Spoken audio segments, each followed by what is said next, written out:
Hello and welcome, you crazy cycling lovers. My name is Ruslan Mikhailyan and you're watching Skinny Spinner's YouTube channel.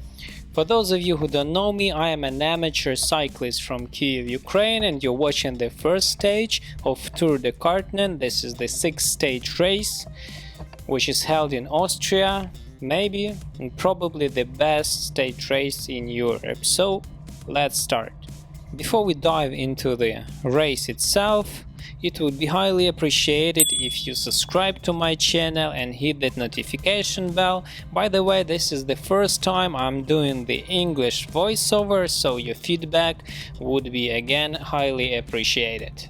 Considering the fact that I am not a native English speaker, there might be some mistakes along the way, but I hope you understand me because I'm trying my best. So, without further ado, let's begin. Traditionally, I always start by reviewing the stage's profile. So the stage starts in Ostia and finishes in Feldkirchen town. The total distance is 119 kilometers and total elevation gain is 3,200 meters. The stage has 3 mountain tops. The first one is called Zemelsberg. It is 1,118 meters above sea level with the highest gradient of 12%. When you're going downhill, the gradient is up to 14%. The second climb starts in Strasbourg and we are going to reach the second mountain top of the stage with the name Prekova, which is 1,186 meters above sea level. The gradients are going up to 14% here.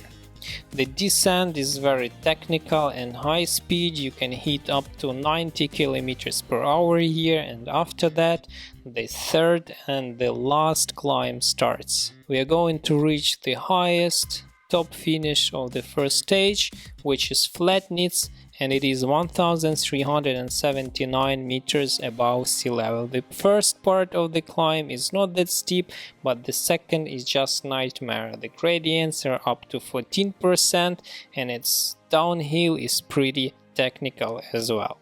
So my advice here, be very concentrated and don't forget to keep your arms on those brakes. So after the third descent, we are going down to the town of Glotnitz, and after that there is a pretty hilly and often windy part along the river Gurk, and finally we are finishing in the town of Feldkirchen, where all the riders can enjoy traditional pasta party. So as you see, 119 kilometers, almost 4 hours, with the average speed of 30 kilometers per hour. So this is my second time participating in Tour de KARNTEN. The race is being held in the end of May and it gathers almost 500 participants from all over the world. So the peloton of 500 riders is split into 4 groups, A, B, C, D, depending on the rider's level, and there is a time gap between each group, which is 5 minutes. So all in all, I would highly recommend this race for those guys who would like to experience something like the Tour de France, let's say, because it's 6 days race, it's very hard, it's very demanding, and you're really gonna enjoy the Austrian Alps, the steep climbs and really high-speed downhills. So first of all, let's talk about my gear a little bit. I'm riding Giant TCR Advanced SL bicycle. The power data is presented to you by Quark Power Meters. I think they are the best value for money deals you can get out there on the market right now. Also on the screen you see the stage's profile, you see also the grade, heart rate information, the cadence, and of course speed. In this race my weight was around 58 kilograms and my critical power was around 240 watts. My coach's name is Alexander Katsemon. He is from Ukraine as well, a really good and smart guy who I enjoy working with very much. Alright, take a look at this guy in front of me. We're working as a team here, taking turns, and out of nowhere, he starts to sprint and trying to close the gap, which is around 300 meters, to the group that is in front of us. I think a bit stupid move, considering the fact that he was caught by us after, and actually he didn't make it to the group himself. So after 400 meters we are catching this guy again, and you see that the gap here is about 50 meters or so. So I'm getting out of the saddle, doing a short sprint, hitting the 420 watts or something here, and the gap is finally closed. So we are back to the group that we were dropped from in the beginning of the first climb. So let's take a look at the second part of the first climb. Here you see the gradient is 11% here, my heart rate is 183 beats per minute. I'm really hurting here in the red zone. The cadence is pretty low here, you see I'm going down to 70 revolutions per minute. After the switchback I am back to 95, but in any case I didn't choose the best gear to this race. I had the 36 cog on the front, and on the back I had the cassette 1128, so it really wasn't that enough for such steep climbs and high gradients. So here we are almost reaching the top of the first climb. You see again I'm grinding. I'm not actually used to spin 78-80 revolutions per minute, my average cadence, so I'm riding the races are about 95 or 105 revolutions, so that's how it is. I'm really hurting. You see here the guy almost cut me off, but he apologizes, not a problem, right on. Alright, so the first downhill, let's see how bad of a descender I am, and let's analyze what I'm doing wrong. The first mistake here, taking the wrong line, and you see the gap opens up really quickly and I'm losing a lot of time here. Next, the left turn, again hitting the brakes too much, and again the gap opens up, so I have to sprint out of the saddle in order to reach the guys again. Right turn, this is actually a better line here, but again hitting the brakes too much, and you see 50 meters from nothing the gaps open up, and for me it will be hard in the future to catch the guys in order to ride the flat part before the second climb. Why do I suck in descending? First of all, because I'm very light, but that's not an excuse, I guess. The second is that there are no places in Ukraine where you can actually train descent, so that's how it is. So this is a bit embarrassing moment. I'm being overtaken by these girls who are the leaders of the women's classification at this point. Again, gotta sprint in order to not lose the wheel of the guy in front of me, and we continuing to go downhill of the first climb. You see the road here is not that perfect, a bit bumpy, a bit shaky, but not that bad, I would say. So these are the last kilometers of the first climb. You see there is a left turn here. You see that the line I'm taking is not that bad over here, but still I gotta sprint in order to get the wheel of the guy in front of me. So we are finished with the first climb and the first descent. Let's see what happens next. So we are catching these girls who are the leaders of the women's classification and trying to work together in order to catch the group that was in front of us. This guy was very strong. You see I'm hitting here 400 watts just to stay on his wheel, and still you see that there is a gap of 2-3 meters between us, so I'm really struggling here. So we go in further. You see I'm taking my turn and the guys are not very happy because, you know, 300 watts for me it's like really a lot. So, you know, I'm taking really short turns, and then the guy is taking over, and you see here again 400 watts just to stay on his wheel. What happens next? You see a huge acceleration by this guy in the yellow jersey. I had to hit almost 600 watts in order not to lose his wheel. Again, why would you do so? Why would you drop us if you have no group in front of you? A bit stupid move, I think. The next thing he does, he just sprinting from me, and here I am really struggling to get on this guy's wheel, so they are gone. Maybe they were not happy with the short and weak turns I made, but still I was working, I was not sitting on the back, so don't know why. So we are getting closer to the start of the second climb of the day. You see that I am being caught by these guys over here. We are taking turns, keeping the good tempo here. A perfect way to actually ride a race when everyone is working and nobody is burning those matches and you know, dropping each other in the middle of the race, not even being the leaders. So finally we are coming to Strasbourg. This is the town where the second climb of the day starts, and the name of this climb is Prekova, with the highest top of 1186 meters above sea level. The length of the climb is around 10 kilometers or so. The highest gradient is 13%. Really steep climb.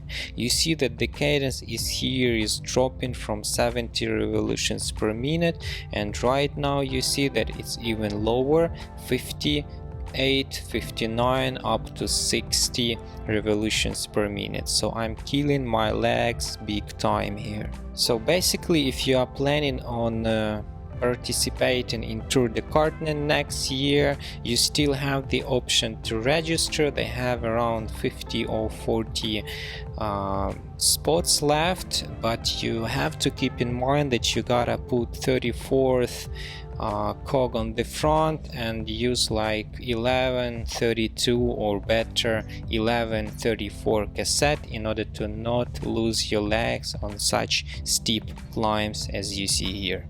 By the way, if someone from Tour de KARNTEN 2019 is watching this video, you're welcome to leave your gear ratios down below in the comments, maybe some advice that you have for me or for other races, what to bring to this race in order not to kill the legs as I did on the first stage.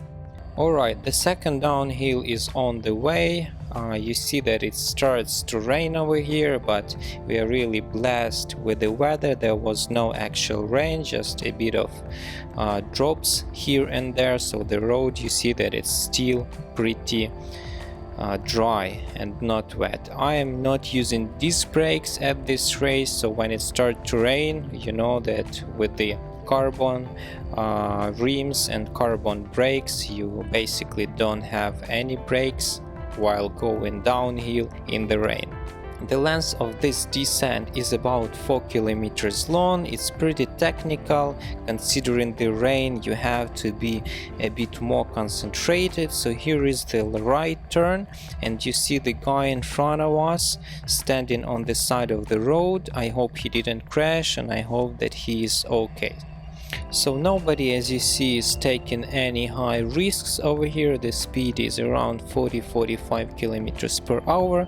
Here is a bit stupid move by me. I guess I was overtaking this guy, and here was pretty dangerous left turn, but everything went well for me. You see I'm sprinting because I'm trying to catch these guys which are in front of me.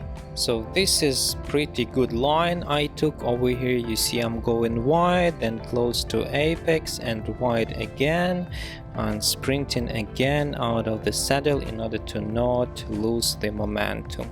Going down, hitting almost 50 kilometers per hour. Here is the right turn. Let's see how it goes.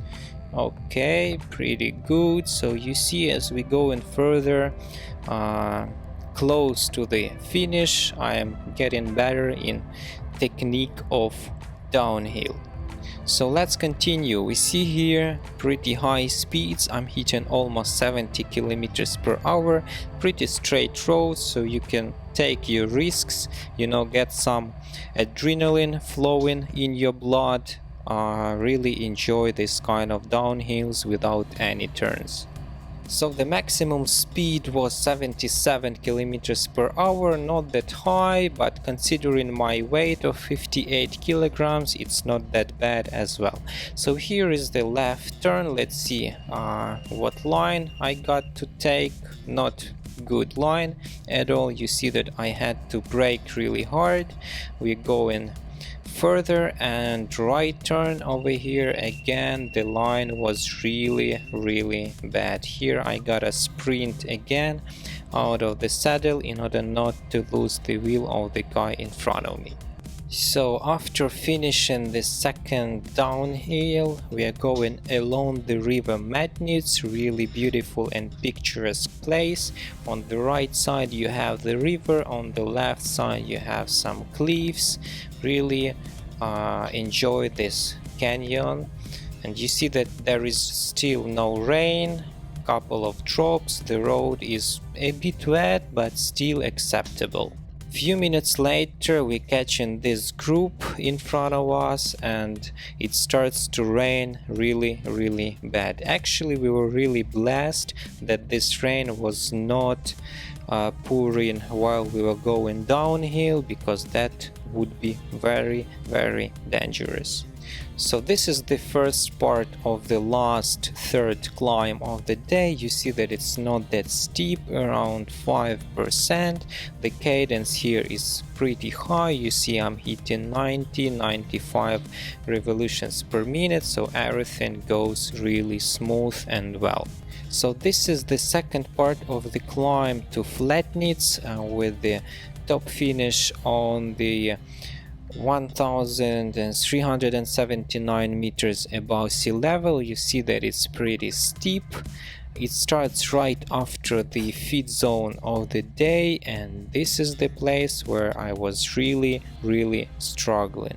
Even though the heart rate, as you see, was not very high, but my legs were really hurting over here, and everything just because I didn't have the good and needed gear ratio in order to climb these climbs on the high cadence. You see here the cadence is 52, dropping to 50. I'm out of the saddle, just hurting and praying for this climb to end as soon as possible. Also, there is an issue with the Garmin over here. You see that the grade is 0%, so this is basically a mistake. For some reason Garmin didn't get the correct data, so while synchronizing it I had such issue. Here you see that the grade is 8%, so everything is okay. This is basically the top of the climb. You see here the chip system, and after this the third and the last downhill of the day starts. Again, I gotta say that we were really lucky that the rain ended just before the third climb. So you see here the road is pretty dry. There are some wet parts, but they are not critical. But still, you had to keep in mind that you know, you can slip and get out of the road pretty easy. You see here that I'm hitting almost 50 kilometers per hour. Pretty straight road without any big turns, so let's see what happens next. Turns out that I was alone on this downhill, and I was hoping to catch the group that was in front of me. The actual reason why I had to catch the group in front of me was because after this descent there is a pretty hilly and pretty windy part, so considering my weight I had to have some group in order to hide from that wind. So you see that it's a bit raining again, the road is pretty wet, and here I had even to pedal in order to keep maintaining that speed of 50 kilometers per hour. So this is very interesting part. Here you see the left turn, pretty high speed, 50 kilometers per hour. You see that the car was moving towards me, and actually I was going on the wrong side of the road, which is actually forbidden in Tour de Carinthia, and you could get easily disqualified for this. But considering the traffic that they had during this stage, you could basically risk a bit, sometimes go to the left side on the road while downhilling, but again all the risks are on you, so just be responsible, don't risk it too much. Keep in mind that, you know, there are some close turns and you cannot see the car that is going towards you, so just keep it simple and easy. Here I'm hitting the left turn and I had to pedal through the right turn in order to keep the speed 60 kilometers per hour. You see the car moving towards me, and here going and hitting up to 65 kilometers per hour. Pretty straight road where you can take your risks and really increase your speed. Pretty good descent, I would say. Okay, so I've got some company over here. Someone is overtaking me and I'm trying to ride his line because I'm like 150% sure that he is better descender than I am. So here you see that we are coming towards the left turn over here. Again, I'm pedaling here through the right turn. I had to get a bit aerodynamic, sometimes going like in the style of Peter Sagan, because the downhill was pretty straight. Here again the left turn, pedaling the right turn, pretty good line, pedaling in order to get on this guy's wheel, but without any luck so far. As we moving closer to the Glotnitz, you see that there are some pretty rough turns over here. The guy that made me some company throughout the descent was long gone. I think maybe you see him in front of here. You see here hitting almost 70 kilometers per hour. Just awesome ride. High speed 70, 71, 72, straight road, just perfect one to enjoy yourself, enjoy cycling and enjoy the race itself. This is the longest downhill of the race actually, that's why I have a lot of footage from it. So here you see that I'm getting a bit more aerodynamic here. You can see my chin on the top of the screen hitting 60-65 kilometers per hour. Left turn over here, pedaling, you see pedaling big time, hitting almost 300 watts in order to reach the guy that is riding in front of me. 70 kilometers per hour here, just the straight line, really awesome. So while watching this downhill, let's get back to the gear talk.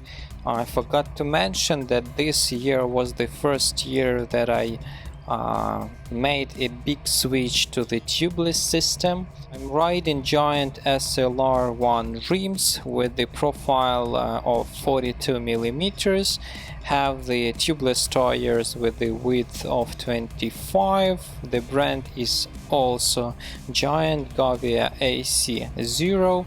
Enjoy it very much. You can ride lower pressures. I put 6 atmospheres in my wheels and really makes a big difference. And of course you can forget about those small punctures which you can get from the pieces of cord or any other stuff, small stuff on the road.